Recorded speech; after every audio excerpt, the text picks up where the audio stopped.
welcome to Random Act of Squirrel.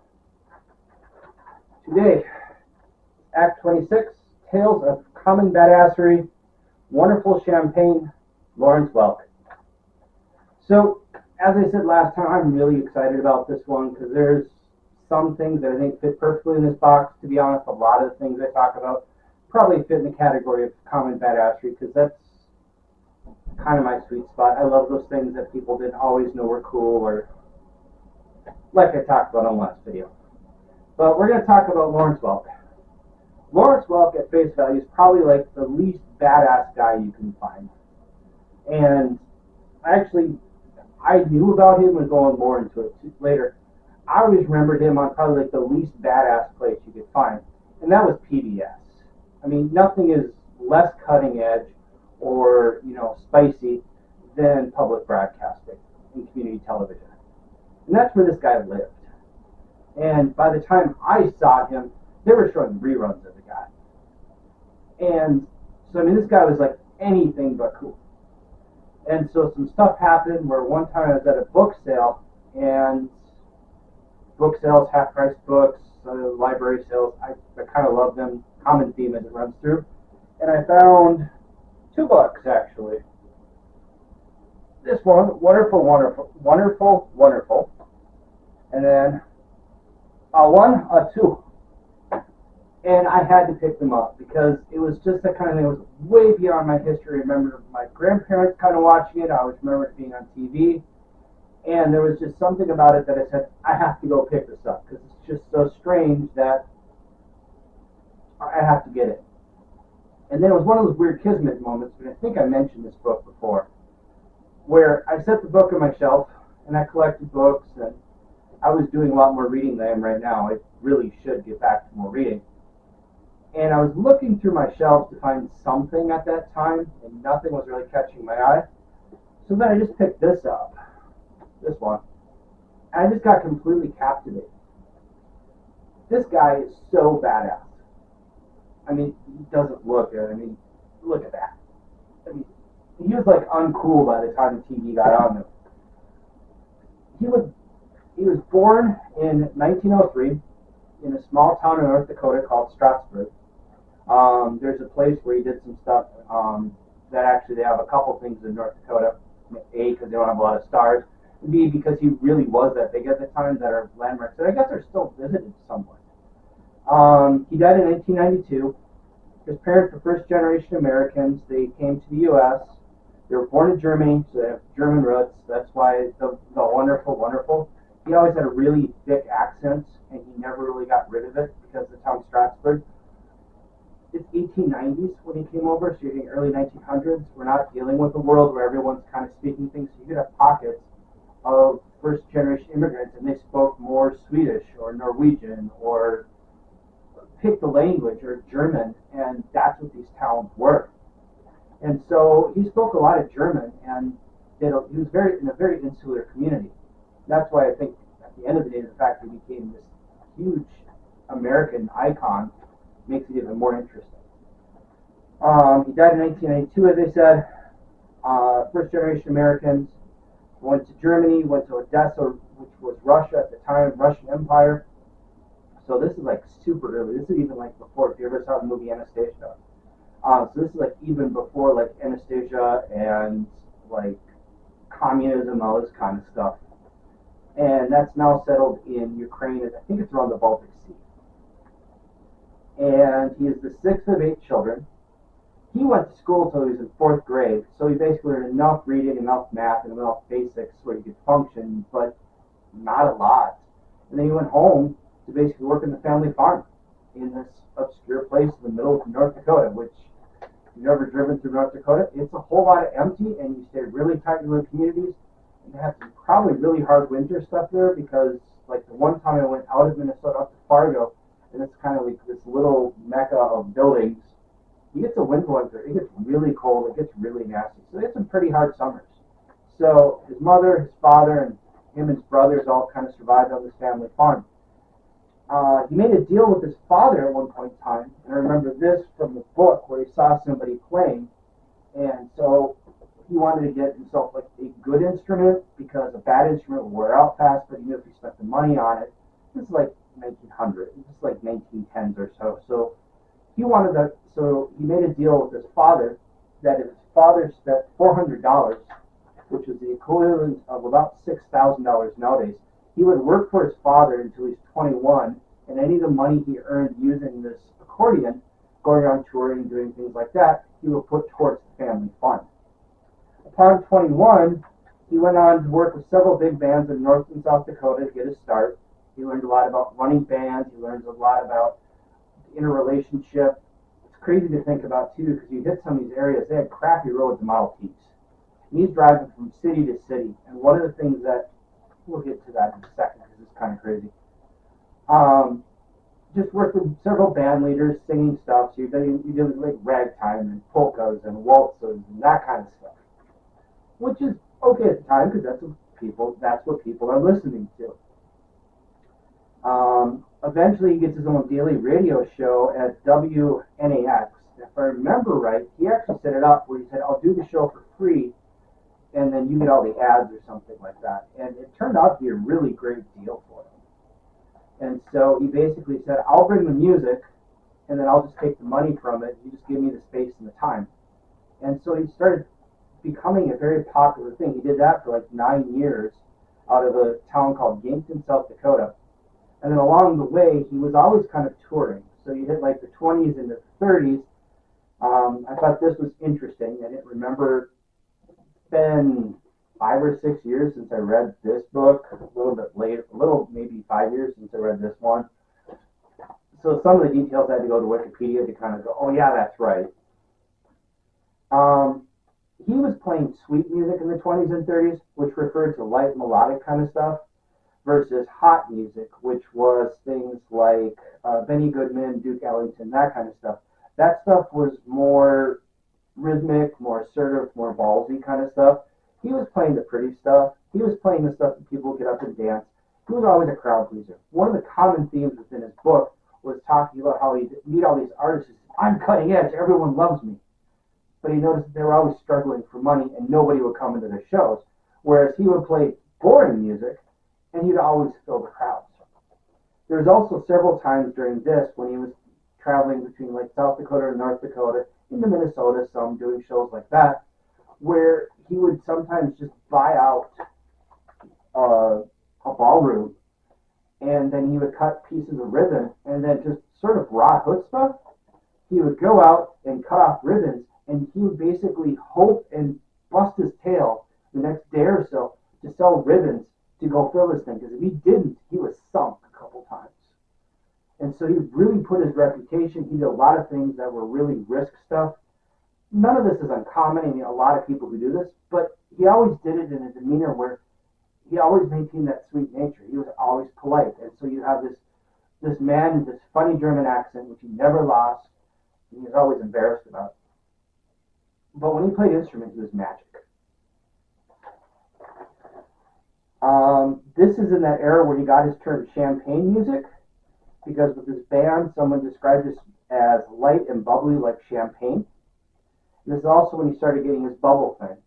In the show, which I'll go on a little bit more, it would always open with him having this bubble stuff. So the two things to remember is like sort of the ridiculous old people costumes, because I was about 10 or so years old, 10 to 15 years old when I saw this. And the bubbles at the beginning, the bubbles at the end, and it's wonderful, wonderful. And that's when he got his bubble, which is just to show the resourcefulness. It was a leftover prop somewhere. He thought, this is kind of cool. I do champagne music. Why not? And he became a mainstay throughout the 30s into the 40s, where he was touring around real big, where, again, he's not blowing the world apart. He's just doing stuff that people like. Where did my page go? My pages are sticky.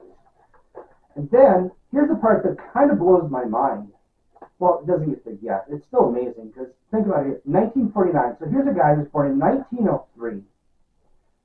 He's like 46 years old at this point in time. Or what was he? Is my math right? He's 46 years old. I mean, think about it. Like 1949, you're hitting a couple years before Elvis. This is like Sinatra, and he's playing oompa oompa, and he's playing waltzes, and he's playing foxtrots.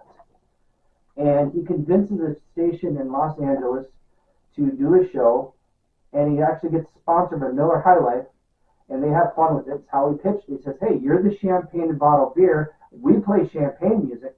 We should pair up, shouldn't we? And he does a very successful radio show for a couple of years. And in 1951, he gets onto television.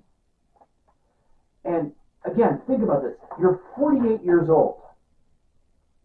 And this is not like our 48. This is like 56, 70 years ago.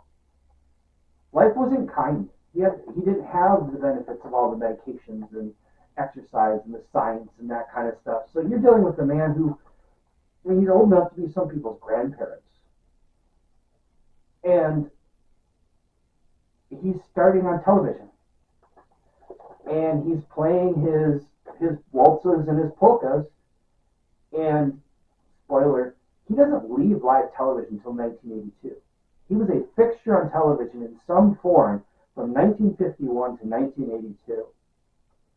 So, I mean, you add that, he's like almost 70 at that point in time. Which is just mind-blowing because TV is for the young, and yet he was almost 80, and he still had regular ratings on TV. ABC picked it up after about 4 years because the local stuff was popular enough. TV was starting to blossom into a national thing. They needed to fill space. He got a show, and he ran that show for 16 years on ABC. It was a top-rated show. And he didn't change format. He just did what he did. He knew he could play polkas. He knew he could do waltzes.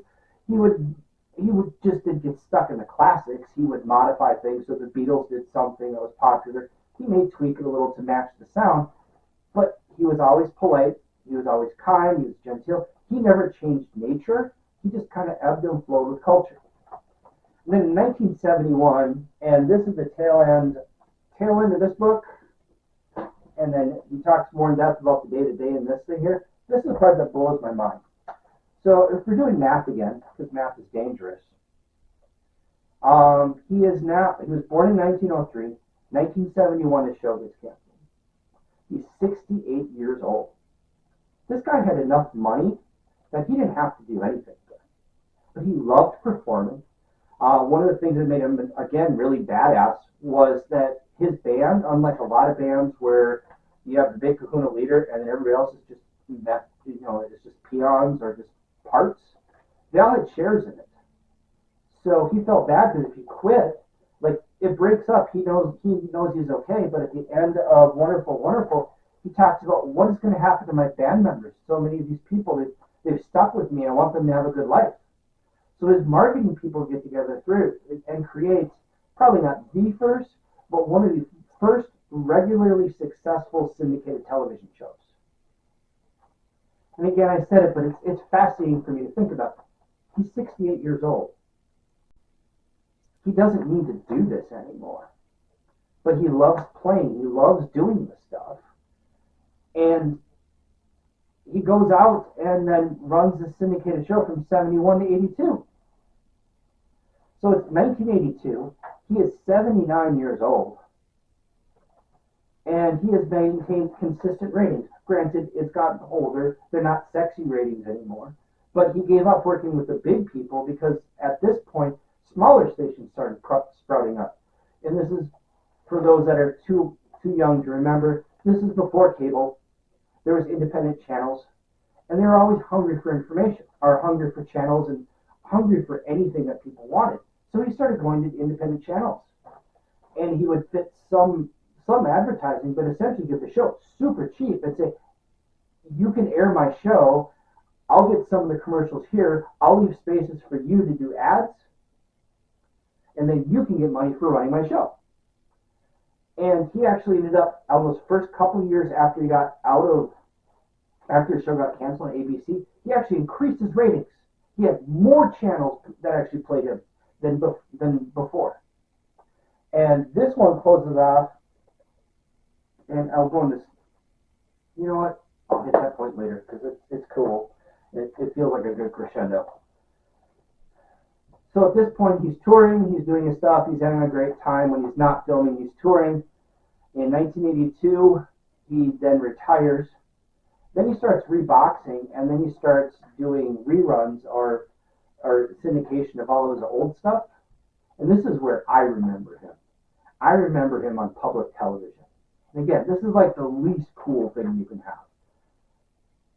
And so he starts putting on public television, and all that older audience just continues to watch it. And I remember it being on TV until like the mid 90s, if not even early 2000s. He died in 92. The show continued on. His champagne bubbles existed for a long, long time. And he did it by making it his own way, by treating people with respect, holding to those traditional values that his parents had. And he didn't hurt or harm anyone. He made like the world a better, happier place, which I always thought was amazing. One of the fun things that this one talks about especially is after the show got canceled, and then he started talking about the syndication and how his advertising team had to work differently, how he worked now with stations, that kind of stuff. He mentioned how New York had always been a bear for him. And he could never get into Madison Square Garden where it worked right. And so the pinnacle of a 1 or 2 that he talks about is he does a show after ABC has canceled him. His syndicated show's going. It's a couple years later, and he hits Madison Square Garden. He fills the place, and it hits perfect. And for me, there was something amazing about hearing about some guy who was a first-generation American growing up in this town that spoke primarily German. And here he is performing in one of the most famous places in the United States in like 1971, 72. And there's just something kind of satisfying when people talk about the American dream, and if you push yourself and make friends and do things. The courage it takes to do that, and you think about the world, but here's this guy where his parents probably never left the farm or far from it once they came to the U.S. And here's this man who, I don't know if he toured the world, but at least toured the United States all over. Afterwards, he created kind of like a resort area where people could go and visit, and I don't know if it's still going. But like I said, if there's anyone who I'd say is common badassery, it's him, because you peel past, and he's a good man. And another thing that I loved about it that he really made a point of is he really cared about his band members. So if someone felt like they're ready to move past what he was doing, he wished them good luck. He would never harm their career. Many of them never got bigger than where they were with that, but he never harmed them. And he always tried to at least give them some kind of a foot up to get going. And he also had shares in his band, which I mentioned first also too. And so as a band succeeded, you got like a floating share, kind of think almost like the way lawyers have shares in their business. He had shares in his band. So if you had shares in his band, you wanted to perform well. Most people, like I've heard, I don't know, there's a couple I heard where they treat the hired guns for crap. He never treated them like crap. They were all family, and he made sure they were taken care of. And I think that's a legacy that's even more important to him, because that's what he brought up, is that he took care of his own. And that's probably the best legacy of all, minus all the records, minus like the longevity of his career. Knowing you busted your butt, succeeded, did it right, and could help other people. And I don't know, he'll never be turned into a movie, probably. Even though if you look at what he does and what he did, I mean, traveling in cars with tired, stinky band members because you can't afford a hotel room, rebuilding a syndicated show when no one has ever done that before, and then after doing that, trusting that the audience that you just told wasn't going to be there will pick you up. I don't know, this is courage. And I think that's something that can be admired.